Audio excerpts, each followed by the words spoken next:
Bom dia, galera do segundo ano do ensino médio. Aqui é o professor Fabiano, de Geografia. Hoje a gente vai falar sobre países de industrialização tardia, que é a Alemanha e o Japão, tá? No capítulo 14 da unidade 4 do livro. A gente vai falar sobre essas duas grandes potências que se industrializaram de uma forma recente, por isso que são países de industrialização tardia, tá? Para com demais países do mundo hoje. Tá, mas a Alemanha e o Japão hoje são países que influenciam muito na economia global, junto com os Estados Unidos, como a França, tá, como outras grandes potências no cenário econômico mundial. Aqui temos a bandeira da Alemanha, com as cores preta, vermelha e amarela, com a sua respectiva capital Berlim, tá? Berlim, que foi aí o centro da divisão da Alemanha, né? Entre a RDA, República Democrática Alemã, e a RFA, República Federativa da Alemã, tá? Os blocos capitais socialistas dividiram com o Muro de Berlim, tá? O território alemão, tá? A Alemanha, que passou por duas grandes guerras, perdeu as duas, tá? Tanto na Primeira Guerra como na Segunda Guerra, também ficou arrasada na Segunda Guerra Mundial, foi reconstruída somente com a ajuda dos Estados Unidos, com o Plano Marshall, tá? O território alemão é muito rico em ferro, em carvão mineral. Isso ajudou ao campo siderúrgico, tá? E ajudou a indústria a se desenvolver, tá? A se reerguer, porque o continente europeu foi o foco das duas grandes guerras mundiais, e a Alemanha, a França também ficaram arrasadas. Muitos países ficaram arrasados, principalmente a França e a Alemanha. Então a Alemanha, ela se reergueu, hoje é a maior economia da União Europeia, tá? Mas passou aí por alguns revés aí, derrotas tanto na Primeira como na Segunda Guerra Mundial, tá? E hoje é um país, tá, muito rico, tá? Com uma indústria muito forte. A gente vê várias empresas como a Volkswagen, a Audi, tá? A Adidas, a Puma no ramo de vestuários, de calçados, tá? A Volkswagen, a Audi no campo automobilístico, dentre outras grandes empresas de diversos segmentos de produção, tá? Que estão espalhadas no mundo, com as multinacionais alemãs.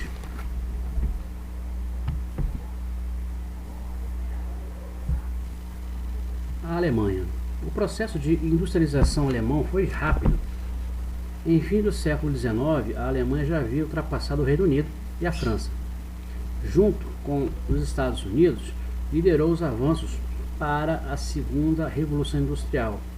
Esse crescimento foi muito rápido, porque com a unificação político-territorial em 1871, a Alemanha se tornou não só um único estado, como também um único mercado.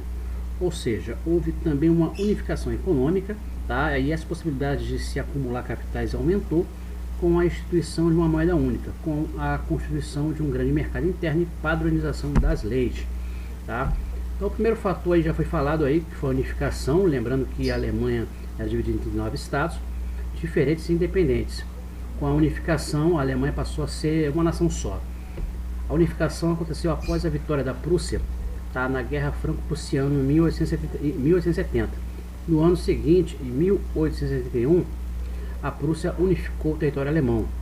Nesta guerra, houve também a conquista das regiões da Alsácia e Lorena, ricas em carvão e minério de ferro, essenciais para a indústria. Essa região, que apenas aí antes pertencia à França, passou a ser parte da Prússia, do Império Alemão, com a unificação, e continua parte da Alemanha até o final da Primeira Guerra Mundial. Pois, com o Tratado de Versalhes, os alemães foram obrigados a devolvê-la para a França. Então, galera, a unificação da Alemanha, ela foi uma aliança entre a aristocracia, entre os grandes proprietários rurais e a alta burguesia. Logo após essa unificação, houve uma rápida e grande ascensão econômica. Foi logo depois da unificação que a Alemanha se industrializou. Tá? Algumas medidas que ocorreram pós a unificação foram a criação da moeda única, padronização das leis, unificação de taxas, e essas três coisas facilitaram muito o comércio e a expansão dos negócios. Anteriormente, cada estado tinha uma moeda, lei e taxas diferentes. Com a unificação, tá, foi aí uma união aduaneira, mas nem tudo isso era e estava unificado. O uso das terras também mudou com o fim da servidão e esses camponeses acabaram migrando aos poucos para as cidades, tá? E com isso foram surgindo os consumidores. Aqui a gente tem, galera, algumas empresas, né, no ramo automobilístico, tá? Como a Volkswagen, a Opel, a BMW, a Audi e a Mercedes-Benz. Então a Alemanha hoje é a maior economia da União Europeia, ela tem um franco mercado consumidor no campo automobilístico. Então aqui a gente vê os Fuscas, né? O lendário Fusca, né? Que rodou aqui no Brasil há muitos anos, ainda existe alguns que usam, né? Nas ruas do Brasil, outros colecionadores, tá? Aqui são áreas também de fábricas, né? Automobilísticas, tá? Então essas áreas aqui, né? A indústria alemã ela é muito diversificada, o setor petroquímico, siderúrgico, automobilístico, alimentício, tá? Da construção naval, vai aí partes eletrônicas, produtos eletrônicos, tudo é produzido aí no território alemão. O território alemão é muito rico, o solo alemão, a estrutura geológica da Alemanha é muito rica em ferro, em minérios, carvão mineral, petróleo, entre outras matérias-primas que são importantes para o campo industrial. Devido à facilidade de transportes e à disponibilidade de jazidas de carvão mineral, se concentrou indústrias quase na fronteira com os Países Baixos, aonde os rios Ruhr e Reno se encontram. Nessa região, que antes era a rota de comércio ligando ao norte da Itália e Flandres, os banqueiros concentraram capitais e passaram a investir cada vez mais na indústria. As regiões, tá, de Alsácia-Lorena tinham carvão e minério de ferro, que são muito importantes para a industrialização. O Vale do Ruhr, na Alemanha, também tinha carvão, como podemos ver aí também nos mapas aí do livro de vocês. Tá? A Alemanha também tinha uma malha ferroviária desenvolvida, levando aí transportes baratos e escoamento da indústria pesada. A indústria alemã foi uma indústria pesada, química, no campo metalúrgico, químico, de aço. As indústrias que precisam de um meio de transporte que suporte, né, esse tipo de material, e a malha ferroviária desenvolvida foi essencial para o escoamento tanto de pessoas como de mercadorias. Havia também uma competição entre as ferrovias na época, né, que levavam preços competitivos, baixando o custo de transporte. A Alemanha possuía capital humano ou de conhecimento, havia condições intelectuais para a indústria no país. A Prússia foi o primeiro lugar no mundo a instituir a educação obrigatória. Tá? Há controvérsia sobre a importância da educação obrigatória. Aqui é o mapa da Alemanha, galera. Germany, né? Em inglês para português é a Alemanha. A gente tem aqui o território alemão, tá? Com a sua respectiva capital, Berlim. Então a localização industrial, então, desde o início aí formou-se próximo às bacias do rio Reno e Ruhr, né? A mais importante região industrial alemã. O rio Reno se tornou a via de ligação entre o país com o Mar do Norte, enquanto no Ruhr estavam as ricas minas de carvão que atraíam indústrias para a região. Então, galera, com a reconstrução da Alemanha após aí a Segunda Guerra Mundial, que durou de 1939 até 1945, tá? As indústrias alemãs voltaram aos mesmos lugares, onde se destacaram a cidade de Colônia, né? Essa parte aqui, ó, Cologne, tá? A gente também tem a cidade de Essen, temos a cidade também de Dortmund, temos a cidade de Düsseldorf, aqui, ó, que compõe o maior complexo industrial, essa região aqui, maior complexo industrial do país, ou seja, na porção oeste, lado aqui da Alemanha. Uma área aí que correspondia à antiga Alemanha Ocidental, a chamada RFA, República Federativa Alemã, tá? Que eram áreas de influência francesa, inglesa e americana. Tá? E do outro lado ali era a área de influência, a RDA, República Democrática Alemã, do lado socialista, o bloco socialista da antiga União Soviética. Então nessa área aí, galera, aqui, ó, predominam as indústrias pesadas, como a siderúrgica, a refinaria de petróleo, a indústria química, Entretanto, aí se encontram também os mais variados ramos industriais, como o têxtil e o eletroeletrônico. Alguns centros aí isolados têm importância por sediarem aí, né, fábricas de grandes transnacionais. Em Stuttgart, tá aqui, ó, mais ao sul, né, está o grupo Daimler-Benz de automóveis, tá? E Volkswagen, né? A Volkswagen também, que é o ramo de automóveis. Tá? A Alemanha no geral aí possui mais de 150 parques tecnológicos, ou seja, os tecnopolos, que eu vou falar depois. Tá? 2 deles se formaram em torno das 2 mais importantes universidades do país, tá? Que é o Parque aí tecnológico de Heidelberg, que é um parque científico de biociências, tá? Instalado ao redor da Universidade de Ruprecht-Karls-Heidelberg, um estabelecimento fundado no século XIV. Temos também a Universidade de Heidelberg e outros institutos renomados como o Laboratório Europeu de Biologia Molecular e o Centro Alemão de Pesquisa de Câncer. Também temos o Centro de Biologia Molecular e de Bioquímica da Universidade de Heidelberg e o Instituto Max Planck, tá, de Pesquisa Médica, servem de apoio para as áreas de pesquisas em desenvolvimento. O parque também possui estudos de tecnologia ambiental, informação e comunicação. Outro parque tecnológico é de Munique,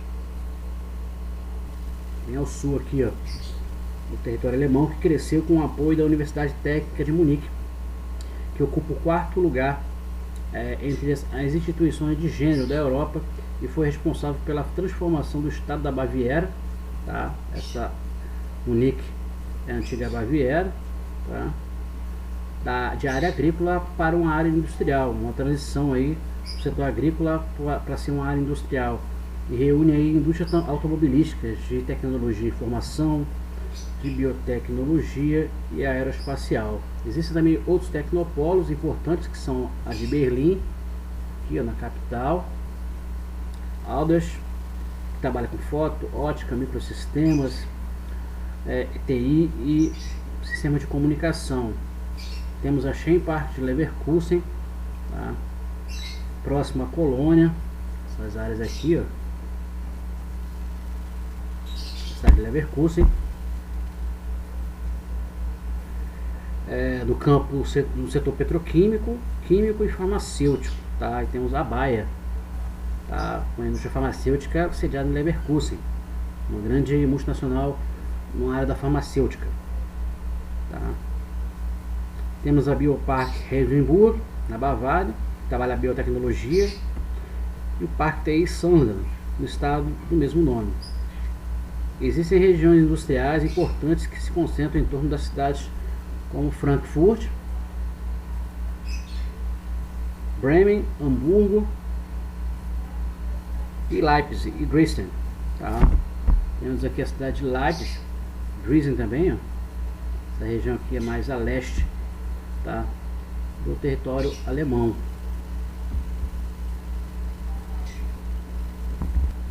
Aqui são os tecnopolos, que são grandes centros tecnológicos que trabalham a biotecnologia, o setor petroquímico, naval, o setor de TI, tecnologia de informação, de transportes, tá? Esses são os principais tecnopolos alemães. Eu já falei sobre eles, sobre Munique, Baviera, é um centro industrial antigo e com o tempo se transformou o mais importante parque tecnológico da Alemanha, onde se concentram empresas de alta tecnologia dos setores eletrônicos, tecnologias de informação TI, automobilística, biotecnologia e aeroespacial. Exemplo das indústrias são a Siemens e a Robert Bosch. Chempark, Renânia Norte-Westfália. Nele se concentram mais de 70 empresas do setor químico e farmacêutico, que atuam em pesquisa e desenvolvimento, produção industrial e prestação de serviços. Exemplo, o grupo Bayer, o sistema farmacêutico. Então, tanto no oeste, tá, como no leste, aí temos esses 2 grandes tecnopolos, tá, no território alemão. Então a Alemanha aí conclui-se aí que esse território, que esse país, tá, é o mais industrializado da Europa. Em cada região, tá, se concentra diversos tipos de indústrias, as mais densas e pesadas. Está na região do Vale do Rio Ruhr, onde se concentra um grande polo siderúrgico, tá? Agora há indústrias de todo tipo: eletrônica, equipamentos elétricos, calçados, roupas, plásticos, químicos, tá? São muitos, né? Construção civil, automobilística, máquinas pesadas, motores navais, indústria aeronáutica, equipamentos ferroviários, mineração e construção naval e etc. Tá? Então, a Alemanha, ela, como eu falei anteriormente, ela passou, né, séculos passados, a ter uma educação obrigatória, junto com uma obrigação técnica, tá? E o povo alemão, possuindo esse conhecimento, tá, ajudou no desenvolvimento industrial e em criar novas tecnologias. Mas claro, sabendo-se que o território alemão é muito rico em ferro, em carvão mineral, em petróleo, né, em matérias-primas que ajudam, tá, a iniciar a industrialização de base, né, a industrialização pesada, que é a siderúrgica. Tá? E com isso, houve também a ajuda dos Estados Unidos após a Segunda Guerra, né, onde a Alemanha estava arrasada, né, o chamado Plano Marshall, que ajudou também a reestruturar o território alemão, dentre outros fatores, tá, que eu falei anteriormente na aula. Então a Alemanha tinha já universidades e investia muito em pesquisa. Para vocês terem ideia, a primeira universidade alemã foi criada por volta de 1300. Tá?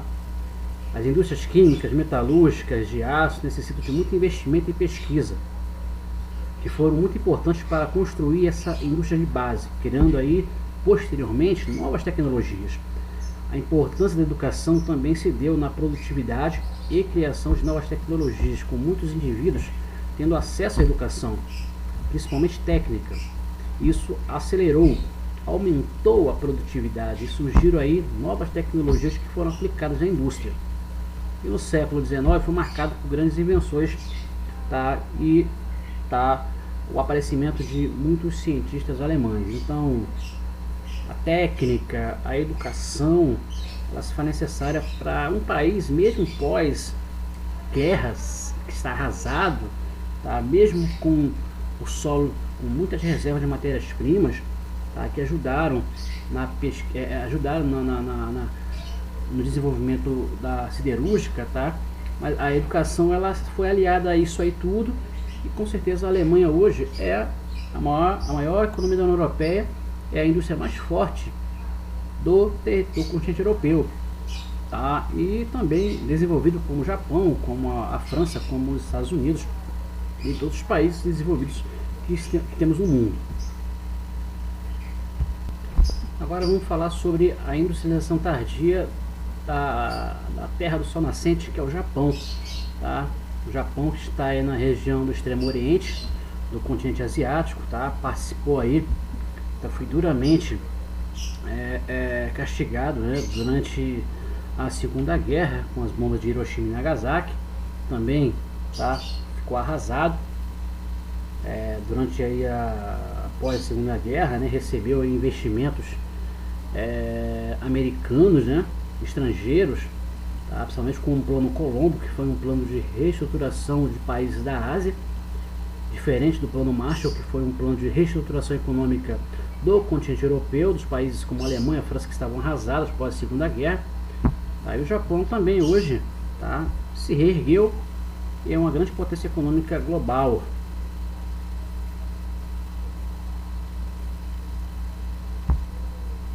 O Japão permaneceu isolado do mundo exterior no século XVII ao século XIX, período em que foi governado pelo clã Tokugawa, o sistema shogunato. Tá? O Japão vivia num total isolacionismo, onde o sistema ele era baseado no sistema feudal. Tá? Em 1669, o shogunato de Iemitsu, o país iniciou um período de reclusão chamado de Sakoku, palavra que significa país fechado. A partir de então, os estrangeiros foram proibidos de entrar no país e os japoneses de sair. Houve apenas uma exceção: as trocas comerciais feitas com os holandeses, que mantinham, tá, um entreposto comercial na cidade de Nagasaki. Então, o Japão hoje, galera, é a terceira maior economia do mundo, é a segunda potência da Ásia, perdendo apenas para a China.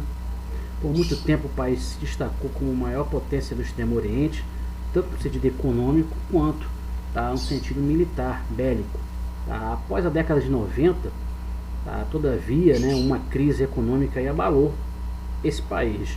E ao mesmo tempo que a China tornava-se uma grande potência mundial e a Coreia do Sul passava a ocupar um lugar de destaque, né, como um grande tigre asiático na organização do espaço capitalista mundial, solapando o domínio japonês nessa porção do mundo. Tá? Então, a era Meiji, tá, foi aí uma era feudal, onde o território japonês vivia totalmente no isolacionismo, ou seja, nada de fora entrava no território japonês e ninguém saía, tá, para fora do território japonês. Tá? Uma grande monarquia governado pelo clã Tokugawa, tá? E com isso era um país totalmente fechado, bem parecido com a Coreia do Norte hoje, tá?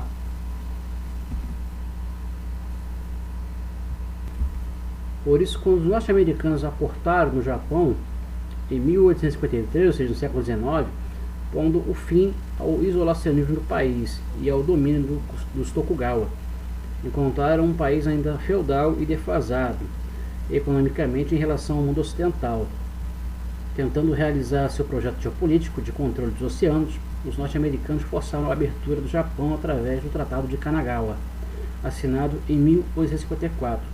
Essa abertura acelerou a desintegração do sistema feudal japonês e em 1868 encerrou o domínio do clã Tokugawa. Então, galera, apenas a partir da restauração da era Meiji, tá, que o país passou a adotar uma postura mais não tão conservadora, em consonância com o capitalismo mundial. Já que vivia num total isolacionismo, se faz necessário receber capital estrangeiro, tecnologia estrangeira para crescer para o mundo.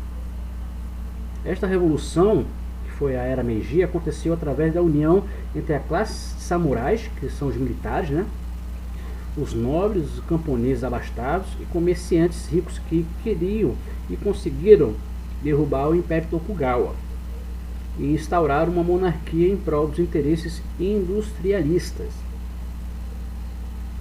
Ao mesmo tempo, né, que politicamente a situação no Japão se alterava, começava a se estruturar os conglomerados, as indústrias familiares, chamados de zaibatsus.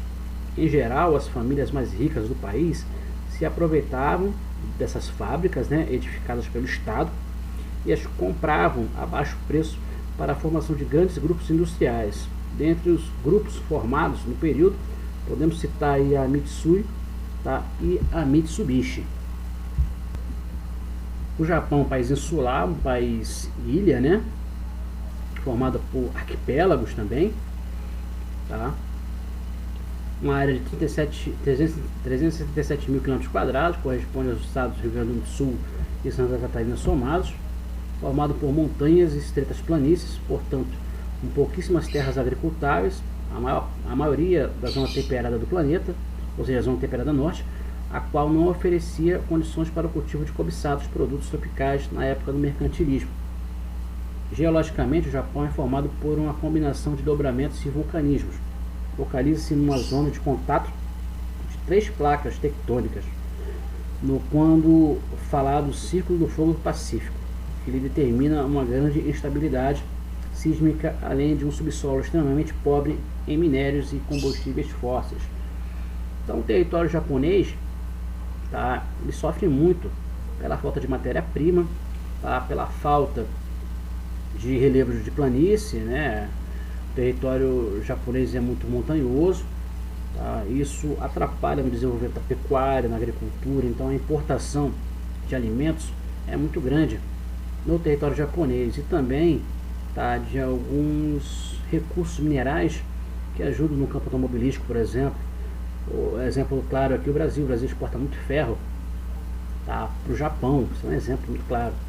Então é um território que tem muita instabilidade tectônica, uma instabilidade geológica, muitos tremores de terra, mais de 1000 tremores de terras por ano, tá, existiu no Japão, tá, é um território aí que fica no ciclo do fogo do Pacífico, tá, na zona de contato de 3 placas convergentes de encontro, e isso causa aí, tá, muitos problemas, tá, para o território japonês, apesar de estarem acostumados dos edifícios já serem bem planejados, tá, desde a fundação para, né, balançarem e, tá, não caírem, né? Eles são ali sustentados por molas de titânio, tá? As sapatas, né, as fundações já são próprias para isso, né, no desenvolvimento dessas edificações verticalizadas, tá? Mas é um país pobre que importa muito, mas tem uma economia de mercado muito forte, a segunda maior potência econômica da Ásia, a terceira do mundo, tá? Mesmo com esses problemas, tá, naturais, tá, o Japão ele sofreu uma industrialização tardia, ou seja, recente, mas, tá, através da educação, da pesquisa, um país cresce e se torna um país, além de ser rico, bem desenvolvido. Aqui é o mapa do território japonês, tá? Temos os arquipélagos, né? A maior ilha aqui, temos os arquipélagos, tá, do território japonês, tá? E é um território formado por muitas cadeias de montanhas, tá? É uma região aí com poucas áreas agricultáveis, pobre em riquezas de minerais, tá? Mas é uma grande potência aí no setor industrial e no setor comercial, setor terciário. A gente vê muitas empresas hoje do Japão, como a Toyota, a Honda, né, a Sony, grandes empresas japonesas aí em vários segmentos, tá, de produção que estão no mundo, dentro dessa economia de mercado aí, dentro das grandes multinacionais, transnacionais japonesas que são espalhadas pelo mundo. No final do século XIX, quando os Estados Unidos emergiram, ou seja, apareceram, tá, os Estados Unidos se tornou aí a maior potência econômica do mundo já após a Primeira Guerra e se consolidou ainda após a Segunda e também o fim da Guerra Fria, né? Então os Estados Unidos emergiram como potência e se lançaram em busca de pontos estratégicos nos oceanos Pacífico e Atlântico. O Japão subitamente se tornou um país muito importante para os americanos. Então a tecnologia, os portos receberam os navios americanos, tá? E isso foi uma ajuda muito grande para os japoneses, tá? E o Japão hoje tem sua área de influência, que é a Oceania, tá? Parte do Índico, do Pacífico, tá? Do Atlântico também. O Japão e os Estados Unidos são parceiros comerciais até hoje, tá? Nesse momento, porém, a elite japonesa já tinha definido claramente seus interesses, sem sombra de dúvida se chocava com os interesses estrangeiros. Então o Japão já estava aí incomodando muita gente, tá? A economia de mercado, a rivalidade, né? As marcas japonesas, tá, se espalhando pelo mundo, né? As grandes multinacionais, isso acirrava ainda mais, tá, as rivalidades que vinham crescendo, tá, entre interesses, tá, de comércio, de poder de consumo dos países, né? A rivalidade também no campo industrial, tudo isso fez com que o Japão, tá, fosse uma pedrinha no sapato até hoje de muitos países aí, de muitas economias. A partir de então, os japoneses empenharam-se do modo enérgico em viabilizar seu processo de industrialização por meio da intervenção do Estado na economia e no militarismo, tá?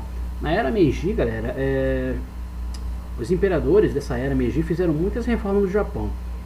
Toda uma infraestrutura de aporte à indústria foi criada, além de investimentos profundos na qualificação da mão de obra.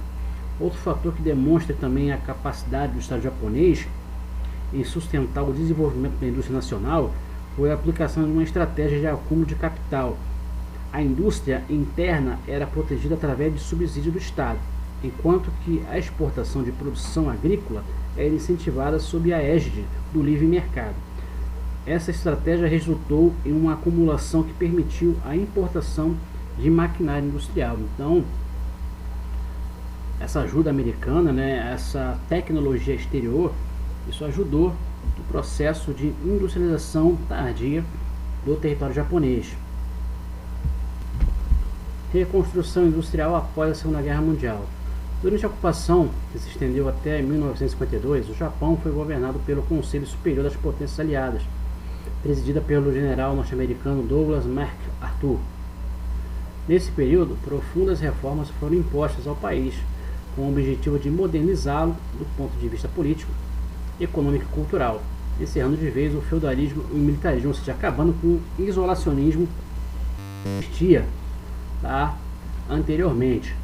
Então, após aí ela ser derrotada também, né, durante a Segunda Guerra Mundial, ao lado da Alemanha e da Itália, né, que eram os países do eixo, o Japão passou por uma reestruturação interna na forma como a sua indústria se organizou. Tá? Esse cara aí, né, o norte-americano Douglas MacArthur, esse general, tá, ele tratou aí de solapar, tá, as bases dos Zaibatsu, que até então dominavam a economia japonesa. Em seu lugar surgiram os Keiretsus, conglomerados industriais que agora seriam administradas, tá, por organizações bancárias, em detrimento dos domínios familiares que ocorriam nos Zaibatsu. Então o Douglas MacArthur, ele inovou, tá, em tentar não deixar, né, os Zaibatsus prosseguirem e acumularem riquezas em empresas no campo industrial, tá, para crescer no território japonês. Então os Keiritsus, tá, foram organizações bancárias, né, que começaram a dominar a indústria no território japonês, em acabar com o domínio das famílias japonesas, né, os Zaibatsu, no território, tá, do Japão. Aqui também devem ser destacados os auxílios americanos à recuperação japonesa, como já falei anteriormente, né?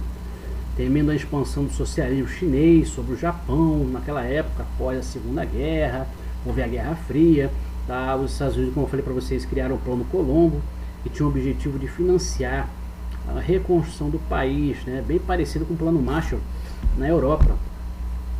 Além disso, cita-se também a transformação das indústrias bélicas do país, proibidas pelos Estados Unidos, em indústrias de setores de ponta, como a de produção de materiais fotográficos. Na década de 90, os trabalhadores japoneses alcançaram salários bastante elevados, entre os mais altos do mundo, o que sustentou um gigantesco mercado interno. Eles garantiam um dos maiores padrões de vida do planeta. A estagnação econômica verificada desde os meados dos anos 90 provocou um aumento do desemprego e queda dos salários. Então, na década de 90, né, a agressividade da economia asiática, liderada pelo Japão, tá, é barrada pela pressão política americana. Os Estados Unidos, cuja rivalidade com a economia nipônica, ou seja, japonesa, se acirrava, passou aí a impor duras tarifas de importação ao país, tendo boa parte do seu parque industrial voltado à exportação. Esta política foi um duro golpe aos interesses nacionais japoneses. Soma-se isso tudo ao chamado Acordo do Hotel Plaza, mais um capítulo da estratégia americana em solapar o vigor, acabar com o vigor do capitalismo japonês. Utilizando toda a sua força geopolítica, os Estados Unidos conseguem valorizar a moeda japonesa, que é o iene, e o que prejudica ainda mais as exportações do país. Outro fator para o agravamento da crise, tá, foi a concorrência dos manufaturados japoneses com os produtos fabricados nos tigres asiáticos, tá, como a Coreia do Sul, Taiwan, Hong Kong e Singapura. Todo esse conjunto de fatores levou à recessão da economia japonesa, cujo protagonismo em cenário mundial foi abalado, especialmente para a ascensão da China como a maior potência econômica na Ásia e hoje a segunda maior potência econômica mundial. Aqui, galera, a gente estou mostrando para vocês um mapa do Japão, né? A gente tem aí tudo que se produz, né, que se explora no território japonês, tá? Mas não de grande número, né, de produção, de exploração de cobre, chumbo, zinco, ouro, o mineral, gás natural, mas a boa parte é importado, tá? O território, o solo japonês não é tão rico como o do Brasil, por exemplo, tá? Em alguns minérios, por isso que o ferro é muito exportado para o território japonês. Então, temos o mar do Japão aqui, o Oceano Pacífico, né? O mar do Japão que separa aqui também o mar das Coreias, né? Aqui temos de uma forma estratégica o território russo, Coreia do Norte e Coreia do Sul, e aqui do outro lado, ó, a China. Então são vizinhas, tá? No continente asiático, esses países aí.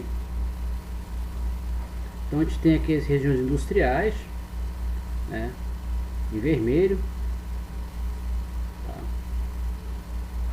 Aqui na ilha de Hokkaido, tá? Temos a cidade de Sapporo, tá? Já tá na ilha Shikoku, Itachi, na cidade de Itachi, Niigata, tá? Limite setentrional da agricultura também na ilha de Hokkaido, aqui ó, onde se planta, né, alguns gêneros alimentícios.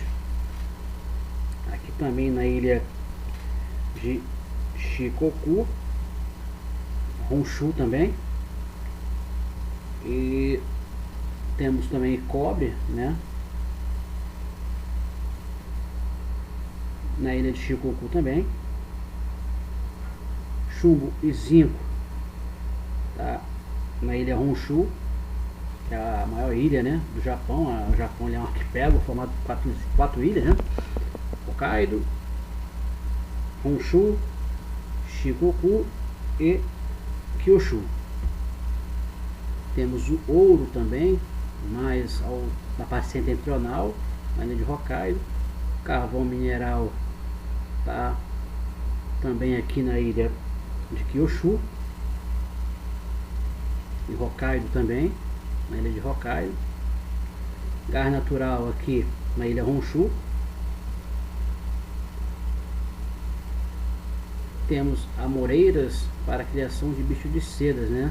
Em todas as ilhas aí praticamente, menos em Hokkaido, tá? Ilha Shikoku, Kyushu, Honshu, essas ilhas aqui do Japão, esse arquipélago japonês, temos amoreiras para a criação de bicho da seda.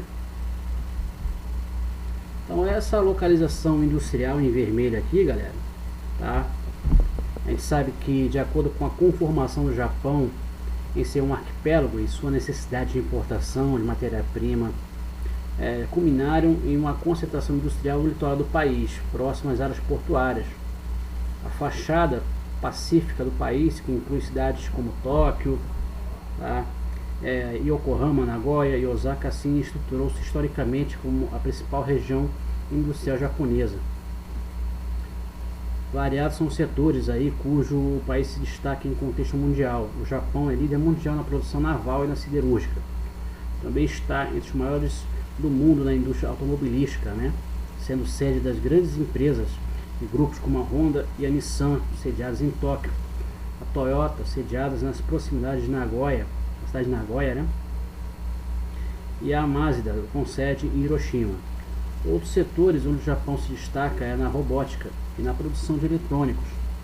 Neste último, tá, o grupo se destaca, tá, através das empresas de máquinas fotográficas como a Nikon e a Canon, e eletroeletrônicos como a Sony, Panasonic e Toshiba. Aqui temos algumas empresas aqui, ó, onde tem aí as suas matrizes, tá, no Japão, tá?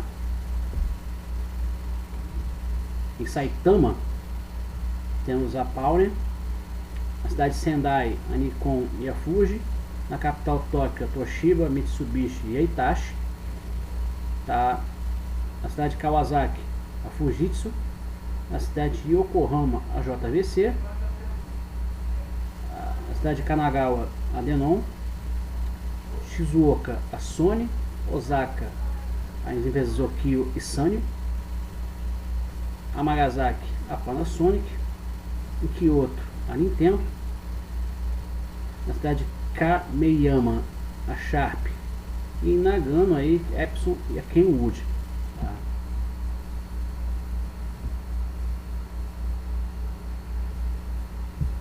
Então, galera, a economia japonesa aí, né, ela é altamente industrializada, apresentando um grande aparato tecnológico através da pesquisa e desenvolvimento, o desenvolvimento aí, né, do país, da economia muito destacada, a terceira maior economia do mundo, a segunda é a China, primeiro dos Estados Unidos. O país se destaca nos segmentos de eletroeletrônica, informática, robótica, automobilística, entre outros. E o Japão detém aí o segundo maior, o terceiro maior produto interno bruto, tá, atrás dos Estados Unidos e a China. Hoje o IDH do Japão é de 0,884, está ocupando aí a 11ª posição, tá? Entre os 169 países do mundo, o Japão está em 11º, tá? A taxa de mortalidade infantil é uma das menores do mundo, né? Apenas 3 crianças morrem a cada 1000 nascidos vivos. A expectativa de vida é de 83 anos.